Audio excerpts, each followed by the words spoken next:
लोकसभा निवडणुकीच्या पार्श्वभूमीवरती पनवेल शहर पोलिसांनी केली हद्दीतील एकूण बूथनिहाय मतदान केंद्राची पाहणी।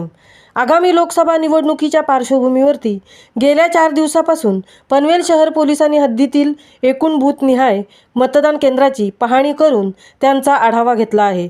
पनवेल शहर पोलीस ठाण्याचे वरिष्ठ पोलीस निरीक्षक नितीन ठाकरे, पोलीस निरीक्षक गुन्हे शाखा अंजुम बागवान, पोलीस निरीक्षक प्रशासकीय प्रवीण भगत, गोपनीय विभागाचे अधिकारी संजय धारेराव आदींच्या पथकाने विधानसभा 188 मतदारसंघातील 21 केंद्रे व 78 मतदान बूथ, त्याचप्रमाणे विधानसभा 190 येथील 19 केंद्रे व 47 मतदान बूथ असे एकूण लोकसभा मावळ 33ची 40 केंद्रे व 125 मतदान बूथ यांची पाहणी गेल्या 4 दिवसापासून करण्यात आली आहे। या दृष्टीने सुरक्षितता, या गाव परिसरातील लोकवस्ती, त्यातील गुन्हेगार आदी बाबींचा आढावा या पाहणी दौऱ्यात घेण्यात आला आहे।